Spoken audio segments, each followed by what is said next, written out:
Nature is made possible by public television stations, your gas company, and the gas industry, whose respect for nature and the environment is reflected in the underwriting of this series.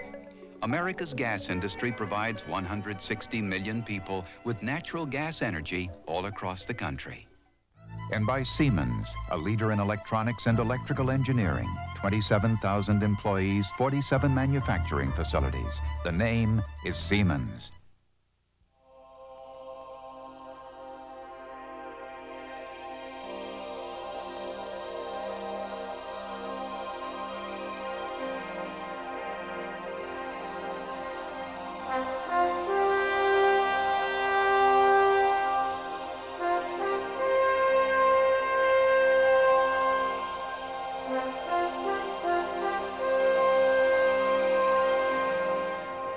Hi, I'm George Page for Nature.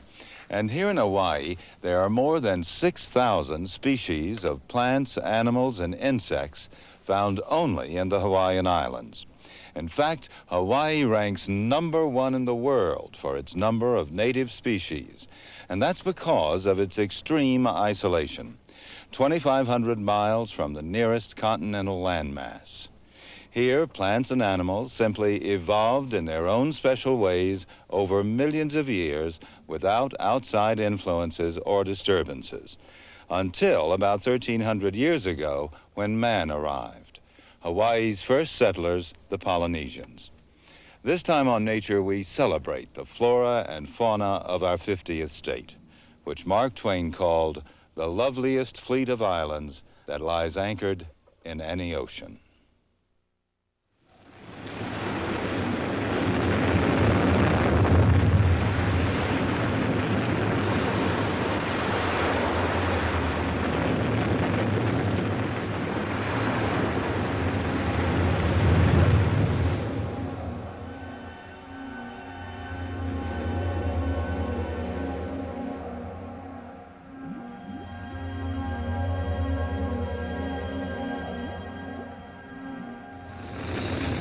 Hawaii was born from the fiery womb of the sea. Out of the dark underworld emerged the land, creatures, a string of islands.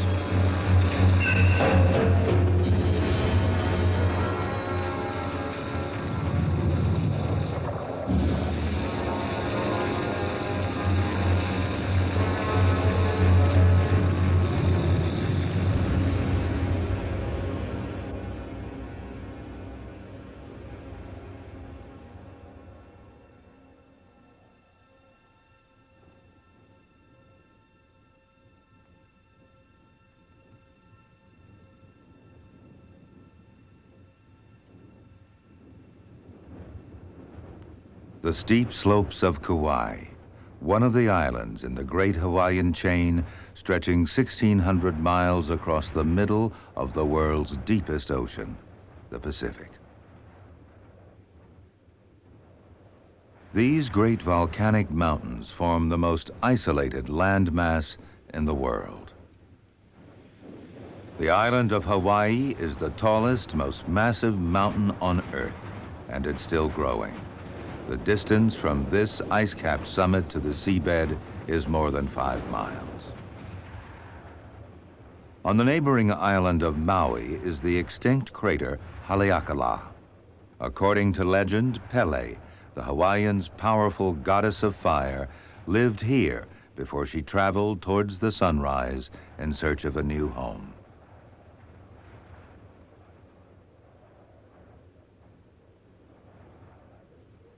And this is where the fire goddess now resides, beneath Kilauea volcano.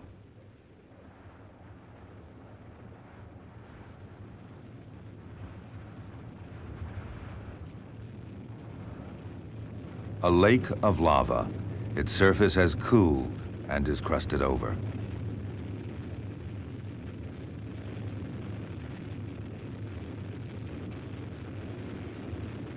Jagged lines of fire divided into plates. Just as these surfaces move, the Hawaiian Islands move, together on great tectonic plates. Moving 4 inches a year to the northwest, the plates pass over a stationary hotspot, beneath the planet's crust, where the Earth's molten core rushes through, bursting into the deep sea, piling up to the surface, and finally emerging into the air. And that makes land, and so Hawaii grows.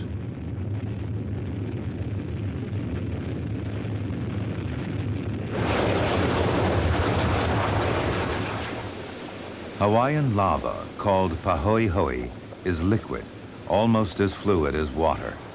And whenever there is a new surge from below, the lava lake wells up and breaks its banks, pouring molten stone down the mountainside like a fast-flowing river.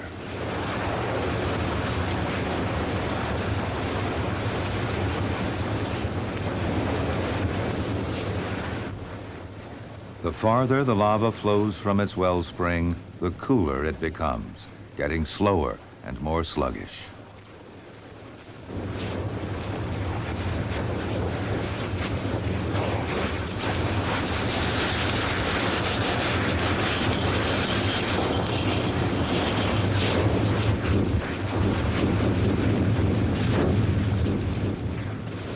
Trapped gases explode to freedom. Pele's curses, the Hawaiians believed.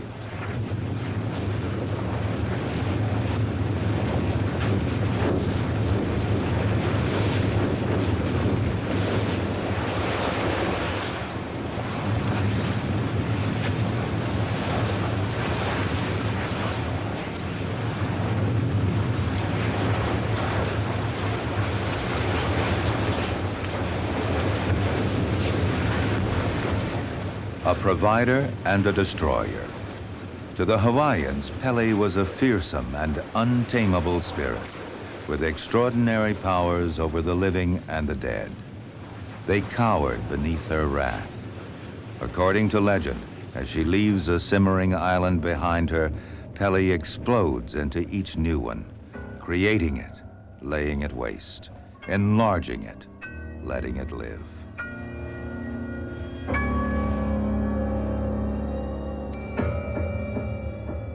Tree molds, the stark remains of a once thriving forest. Or, in Hawaiian legend, the remains of people who had angered Pele.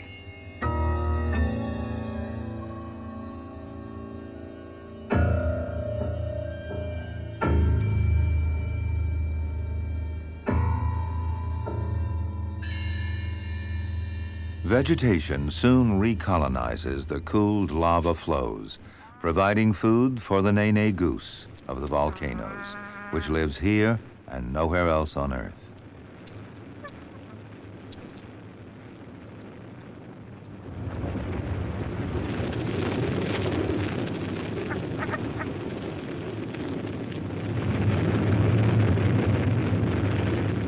In this primeval landscape, destruction is a constant threat.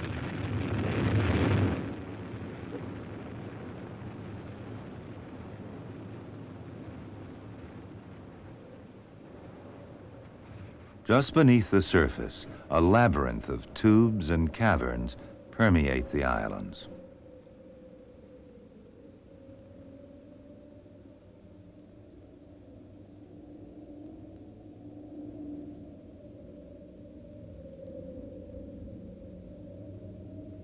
Ancient Hawaiians sheltered here.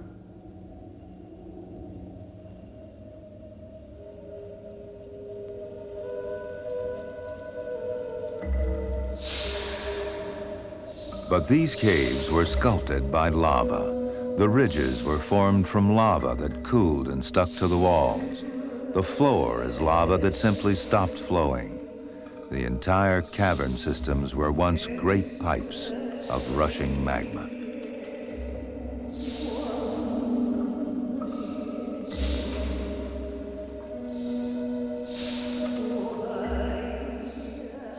The people buried their dead here and left records of their chiefs, gods, and ancestors engraved on the walls.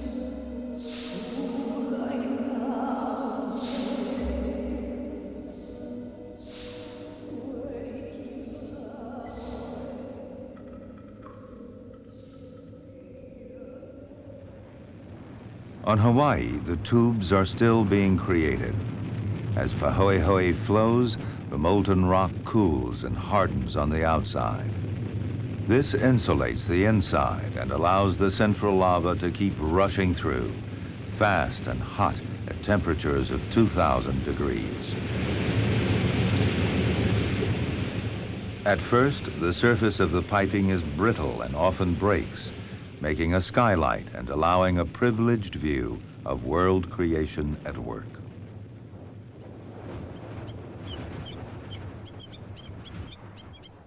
Above the network of tubes and connected to them are water-filled depressions. Half the water is fresh rain from the mountainside, half seawater that seeps in on the tide through lava tubes and fissures.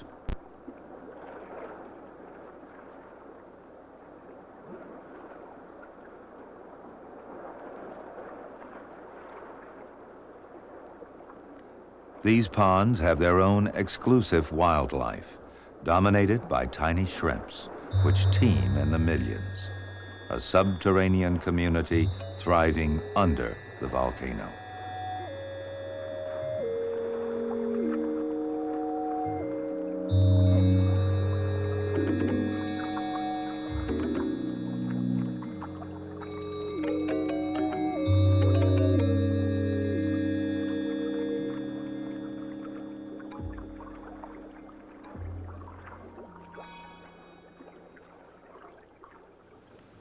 The edges of these ponds are a favorite haunt of Hawaiian stilts, which come here to reap the rich harvest of shrimp. There are now only 2,000 of the birds left living in the wild. Like most Hawaiian birds, their future is threatened as more of their habitat is invaded by man. The wandering tattler is also a regular visitor to the lava ponds. Like the original Hawaiian voyagers, the tattler is a great traveler and navigator. Once a tattler banded 3,000 miles away in Alaska was found 4 days later in the northwestern Hawaiian Islands.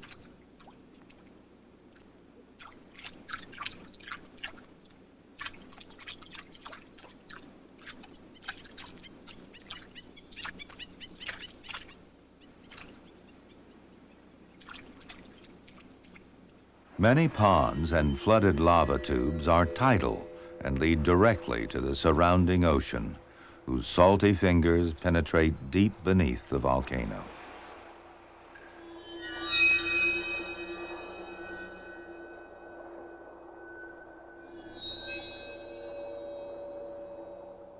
Nearer the sea, the increasing saltiness of the water in the tunnels allows marine creatures like these soldier fish to find a home.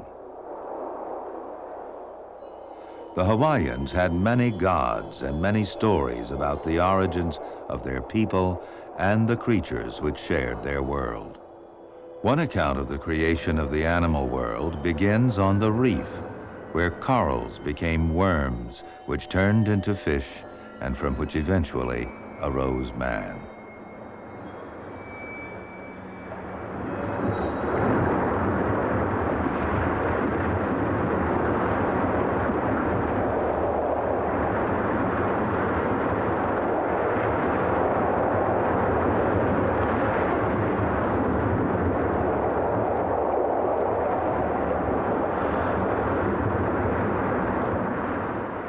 The edges of Hawaii's islands are steep and constantly swept by powerful waves. Incredibly, some fish spend their entire lives in the surge zone of these turbulent cliffs.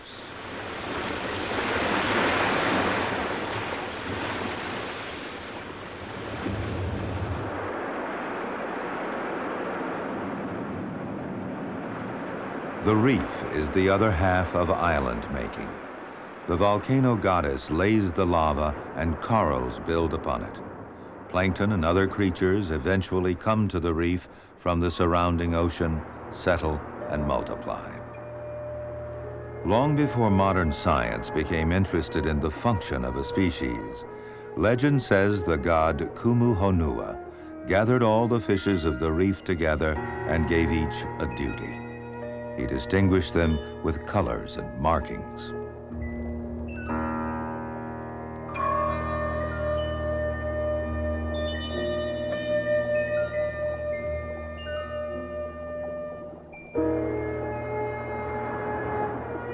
To the Moorish idol, he gave bold stripes.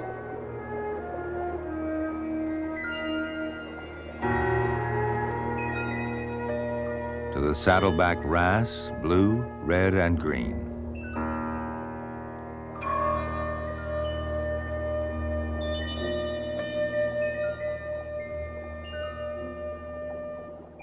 To the yellow-tailed wrasse, a flashy tail.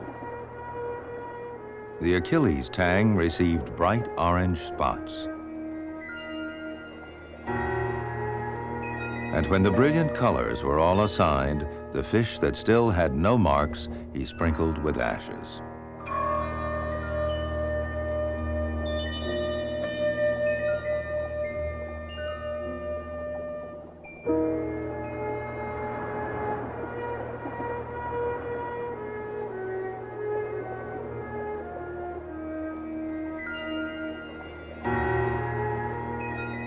And one he made the master of disguise, Paki'i, the flatfish.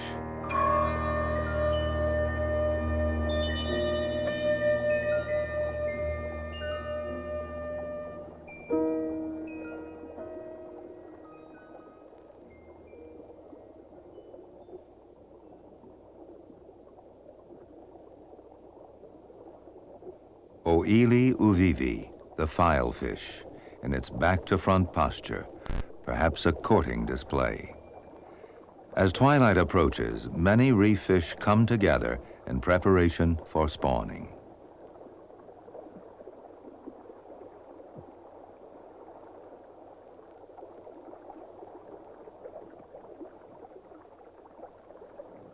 It's a time of intense social activity and of danger.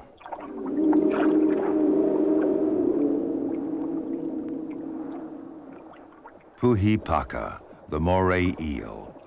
Hawaiian fishermen find it difficult and dangerous to drag him out of his hole. He will defend himself aggressively, taking a finger or toe if he can. Wherever the eel lives, they say, there will be few small fish around. But amazingly, some have tricks up their sleeves.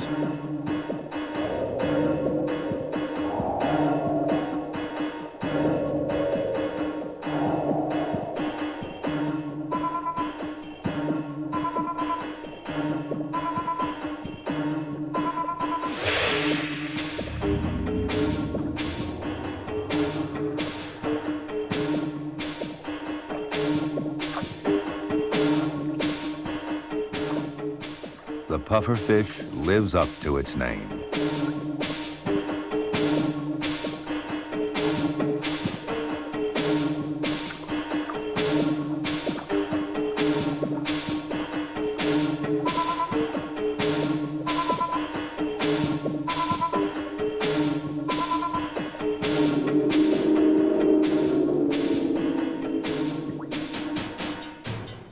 In the Hawaiian creation story, there is one animal in the ocean that in its world is an evolutionary climax. Kamaloa, the octopus. Octopuses have complex brains and a wit that no mere puhipaka can match. The octopus wants the eel's lair.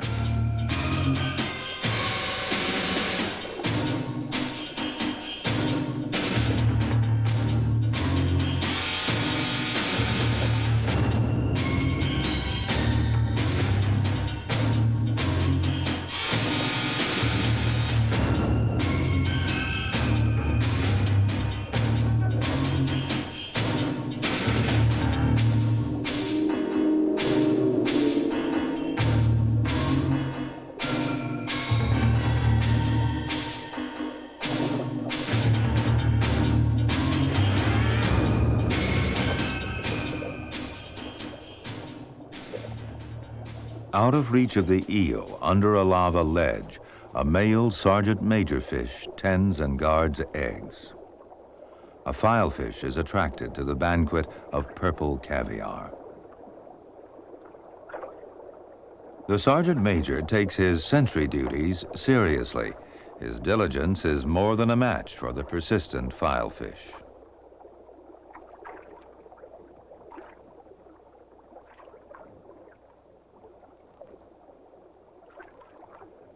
Several females have laid eggs on the rock, and he is father to them all.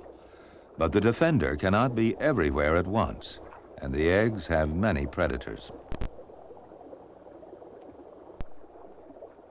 A shrimp sneaks in to gorge itself on the free feast.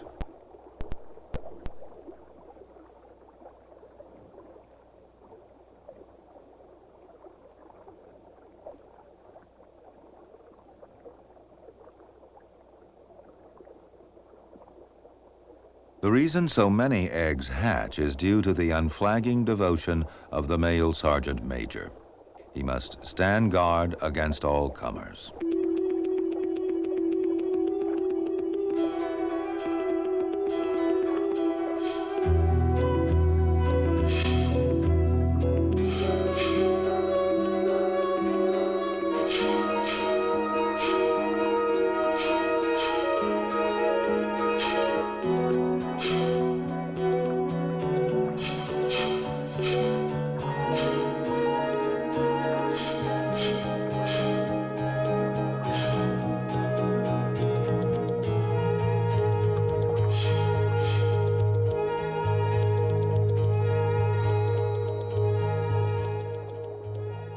Many of the reef's residents are at their most active in the period just before darkness.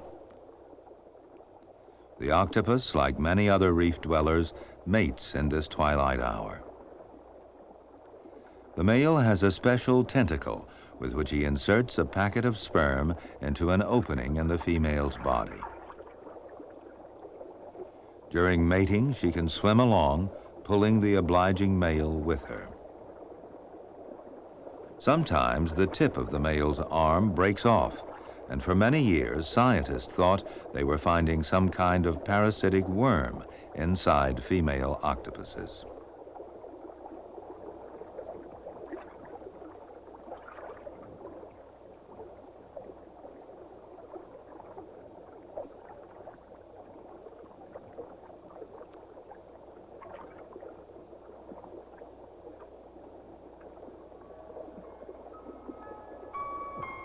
Night approaches. Other fish gather to spawn. Unlike the octopus's direct coupling or the sergeant major's stern husbandry, fish like the yellow tang have a mating method that relies on a scattered buckshot approach. First, they make their way to a traditional spawning place deep at the reef's edge, where offshore currents are strong.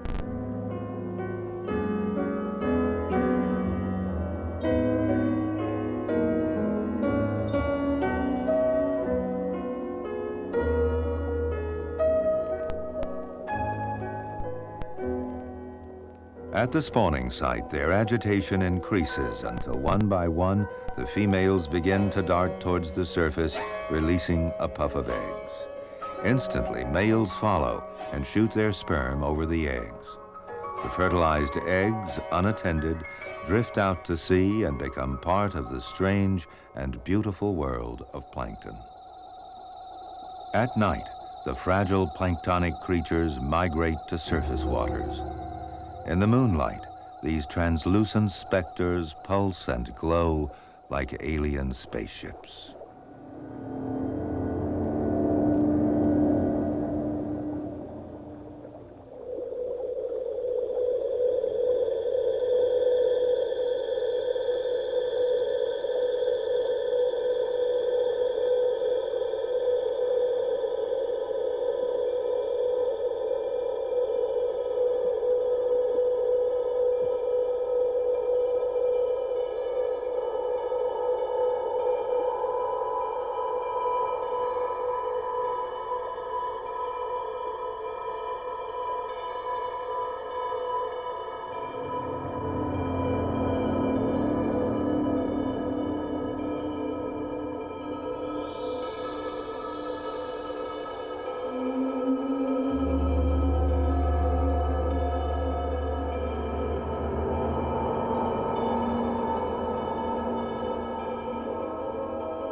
A gelatinous ctenophore dangles its long tentacles as lures to catch tiny larval fish. The movements of this drifting community are controlled by the ocean currents. Many of these delicate animals have floated vast distances before reaching the underwater slopes of the great Hawaiian volcanoes. Indeed, this is how the fish and coral that built the Hawaiian reefs arrived here originally. A successful catch for one ghostly angler.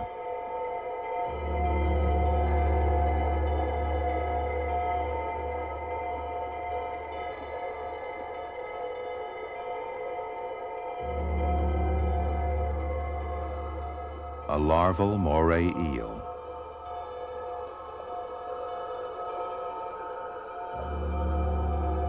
One result of a tang spawning at the reef's edge. This young fish will soon leave the plankton and settle on the reef.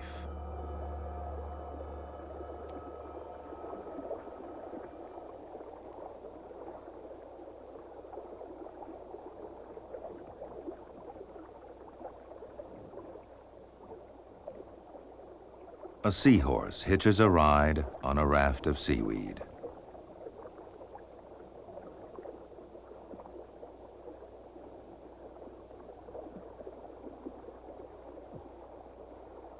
Sharing this floating platform is a paper nautilus, or argonaut, one of the loveliest and rarest members of the octopus family.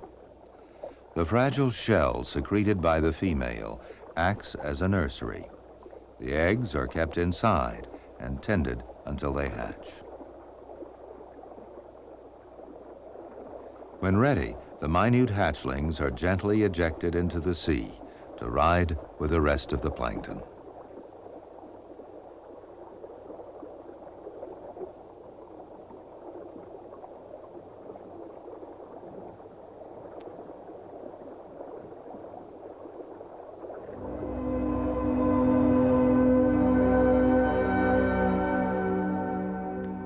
For this manta ray, more than 10 feet wide, the plankton clouds are like living soup, and it flies through them, scooping in huge mouthfuls.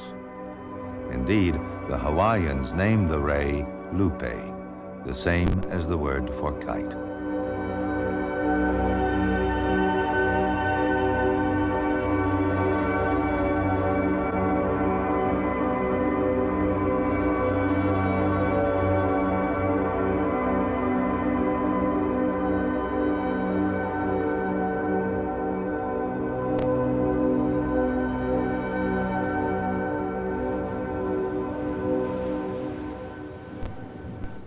The volcano forms a base for the reef and the life around it. But that which Pele creates, she reserves the right to destroy. Now and then, under her lava pool on Kilauea, Pele gives an extra push, and the river of lava reaches the sea.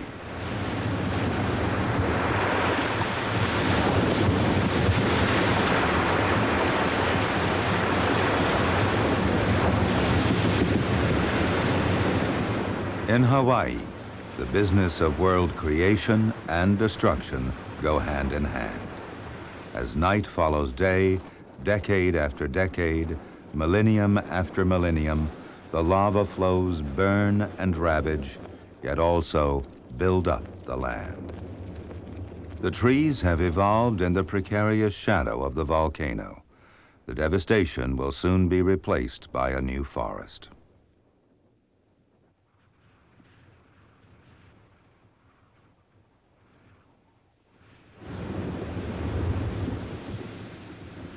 The elemental struggle between fire and water has been fought wherever volcanoes exist near the sea.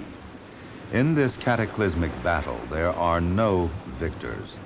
Any temporary gains made by the volcano are eventually swamped by the sea in a never-ending cycle of violent upheaval and quiescence.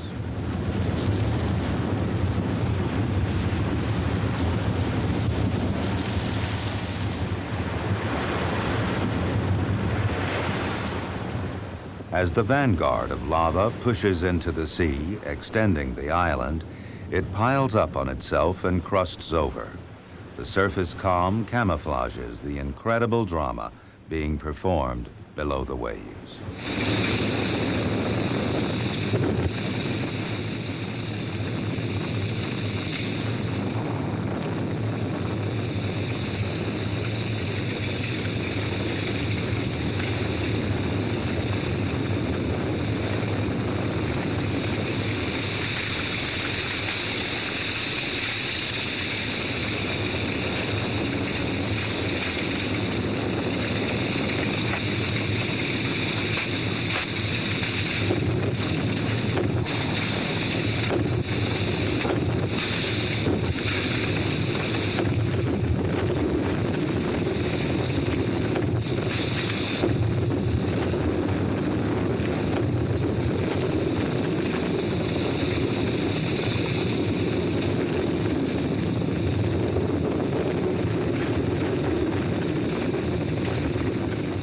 Each fire-filled lava bomb explodes as the superheated gases in its core encounter the cold and suffocating liquid which tries to drown it.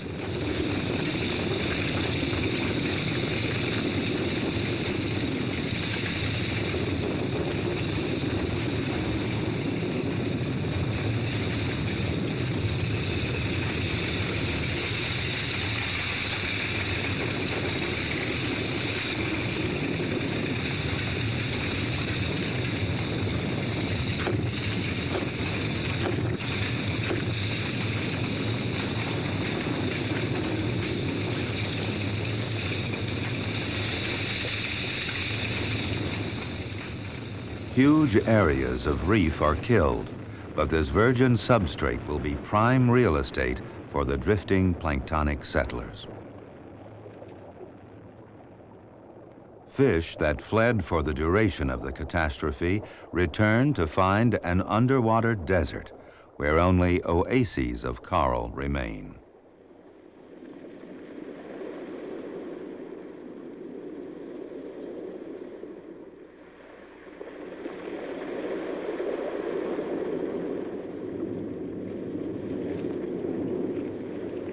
The surge zone has changed. A once thriving community is buried by lava rubble. In the wave action, the boulders crumble into pebbles, and the pebbles into sand.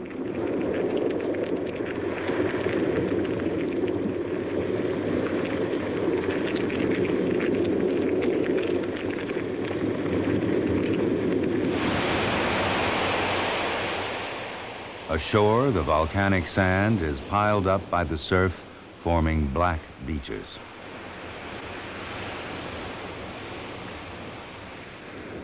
Over long periods of time, new land has risen from the ocean and made a chain of isolated worlds. The island of Kauai stands at the western end of the stretch of high islands. It's 5 million years old, 10 times as old as the big island of Hawaii. It has been a long time since Pele lived here, and Kauai's volcanoes have long been dead. In the meantime, these islands have come to support unique rainforests, home to some of the world's rarest and most unusual birds. The crested honeycreeper, only a few hundred are known to exist, feeding on nectar in remote valleys of Maui.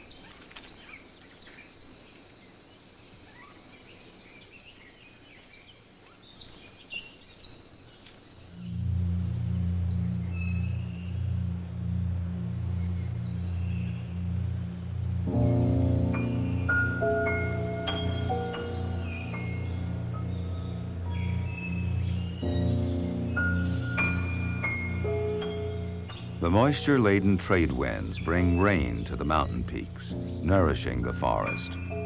Rainfall in Kauai's Alakai Swamp is some 50 feet a year. It's the wettest land on the planet.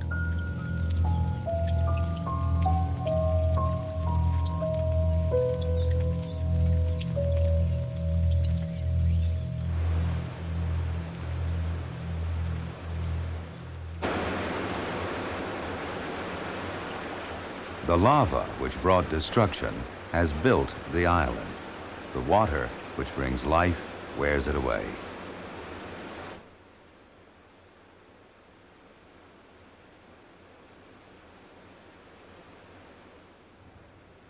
Over millions of years, the older hillsides become steep and gullied with razor-sharp ridges, great valleys, and canyons.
Over Kauai, far-ranging frigate birds pass westward on a journey of hundreds of miles back to their nesting grounds. La Perouse's pinnacle. One day, even the big island of Hawaii will be worn down to a stump like this, eventually vanishing beneath the sea. At French frigate Shoals, the original high island has eroded and sunk below the surface, its edges outlined by a growing coral reef. It's 10 million years old and now has moved 800 miles away from the hotspot. For 1,000 miles westward, a chain of atolls dot the Pacific, each one perched on a sunken volcano.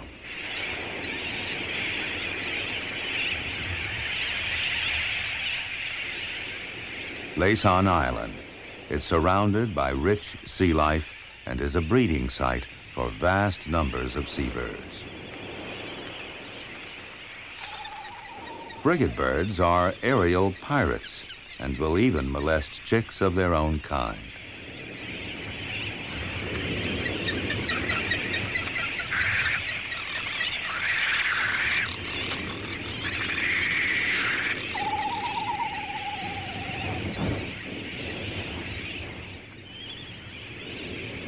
Fairy terns nest in a way which is as uncomplicated as their beauty.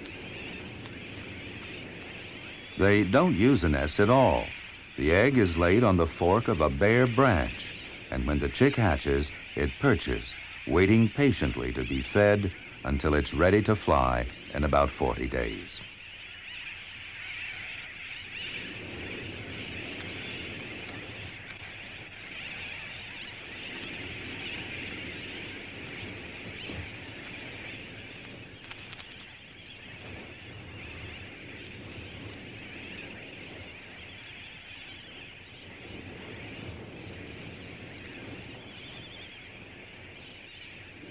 The chick has a gargantuan appetite, and this is just one of many meals a day.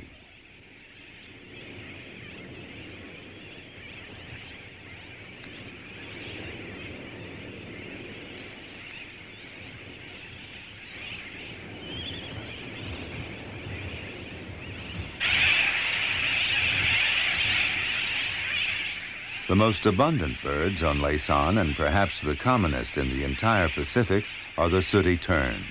Around 1 million of them breed here. With these huge numbers, squabbles over space and mates are inevitable.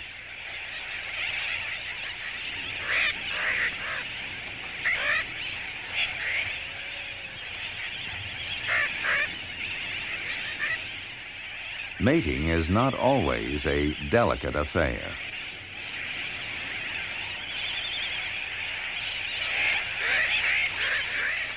A female without a mate to protect her can be overwhelmed by an unruly mob of suitors.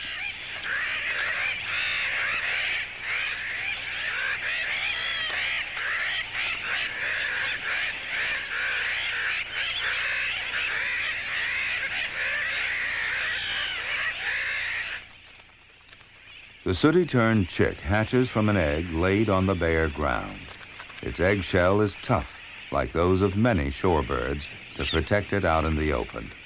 It may take the hatchling, even with outside help, days to break out.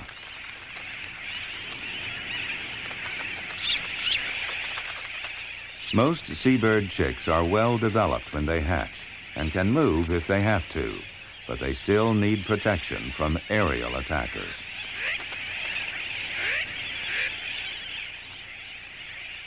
But life in a crowded seabird colony is mainly a matter of watching out for the neighbors, including the benign but heavy-footed albatross.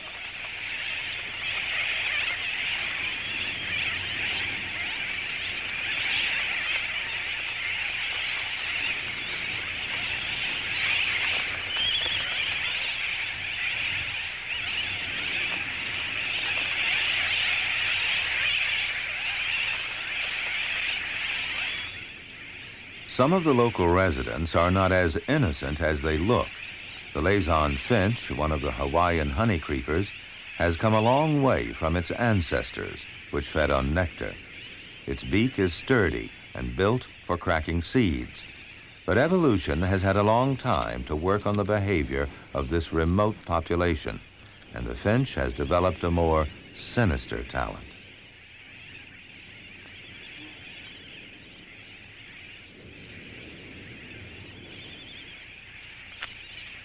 Like miniature vultures, they scavenge any broken seabird eggs.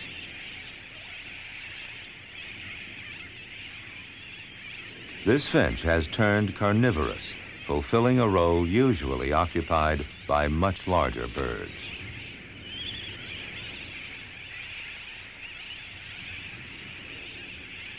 A tern, injured in a fight, may die. The finches will wait. They eat the carcasses of dead birds.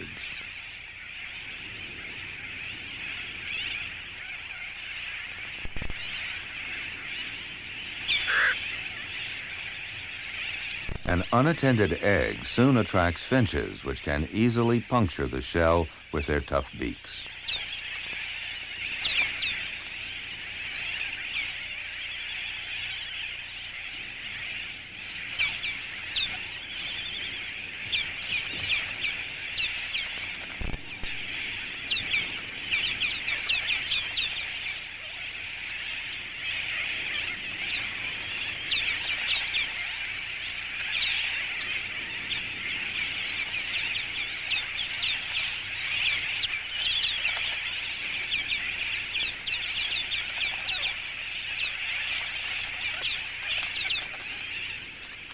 Too late, the parent returns to confront the determined pack of raiders.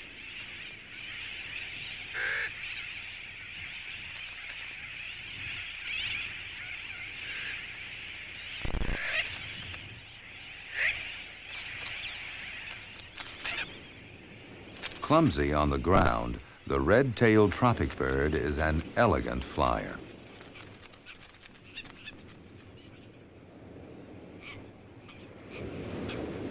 Tropic bird pairs perform an acrobatic courtship display. Both birds fly in backward loops, cartwheeling in the air.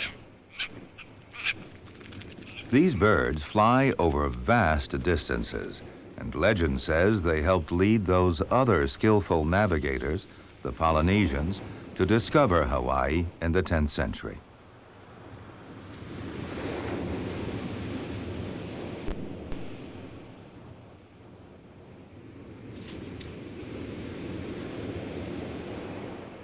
Ashore, tropic birds like to sit tight, but another resident has evolved habits to take advantage of the particular abundance here.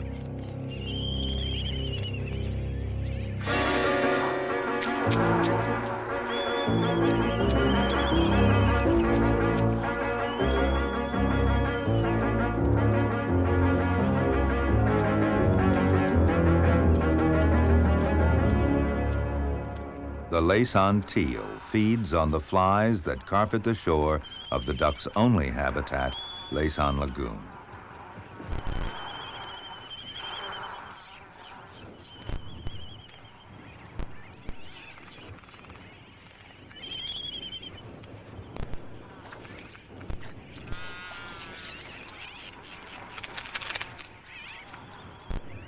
Their technique is to stamp through the swarm, stirring them up, and then snap at random, snatching a meal of buzzing bodies.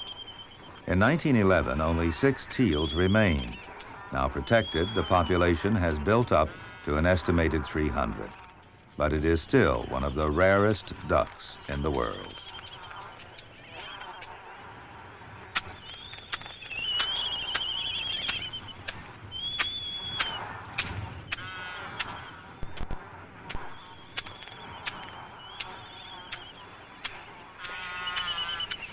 The Laysan albatross is a far-flying migrant that returns here each year to mate or to practice mating.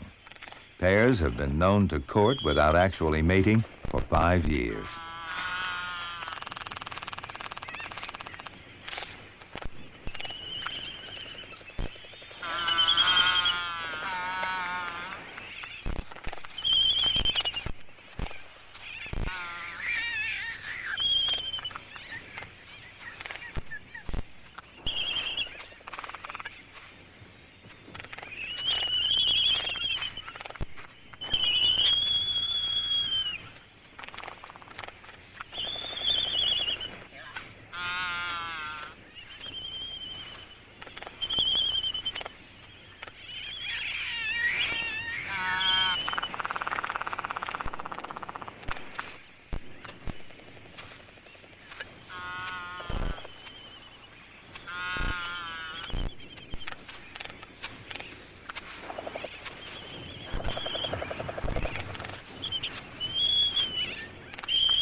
Whenever Kane, the principal Hawaiian god, came to Earth, it was as an albatross.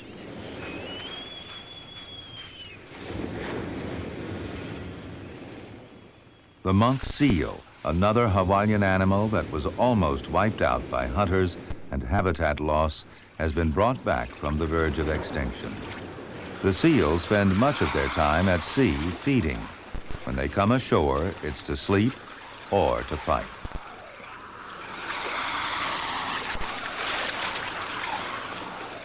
These males are battling for the favors of a female who lies dozing on the beach.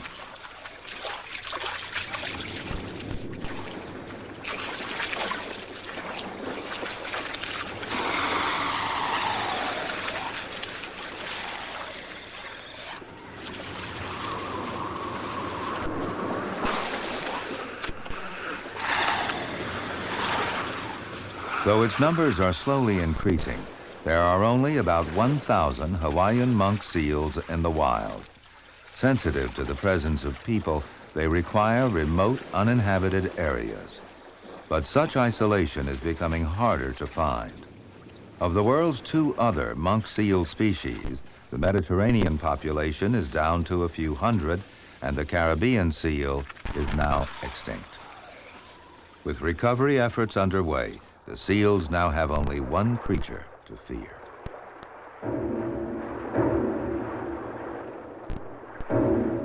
These are all pregnant gray reef sharks. Each year, masses of these sharks come together in the shallows off the low islands. They are ready to give birth to their live-born offspring. But why they gather like this remains a mystery.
Of all the images in Hawaiian legend, only the volcano is more powerful than the shark.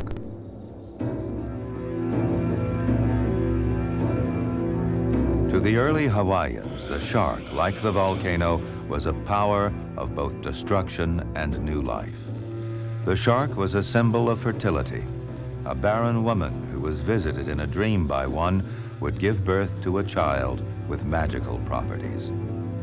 The shark is also the final repository for the soul, the ultimate incarnation.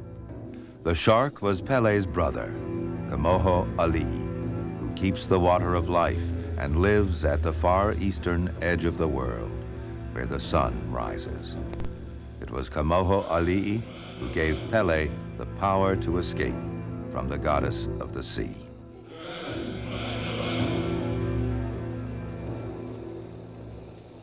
She is still escaping. East of the island of Hawaii and still 3,000 feet under the water, a new island is emerging. Lo'ihi, the latest outpouring through the hot spot from the center of the earth. One day, Lo'ihi will be a great island, a new world, and Pele will live here and throw fire, destroy and build, lay waste, and bring new life.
In a single film, we could not possibly do justice to Hawaii as one of America's and the world's greatest natural treasures, or to the appalling rate of species extinction that's occurring here. We'll come back to Hawaii in the future to tell more of the story. In the meantime, let's hope the terribly important efforts of the Nature Conservancy and others to save Hawaii's natural bounty for future generations are successful. I'm George Page for Nature. Nature is made possible by public television stations, by Siemens, a leader in high-technology electronics and electrical engineering. Nationwide, 27,000 Americans in 400 locations. The name is Siemens. And by your gas company and America's gas industry, developing ways to use gas more efficiently for more than 160 million people across America.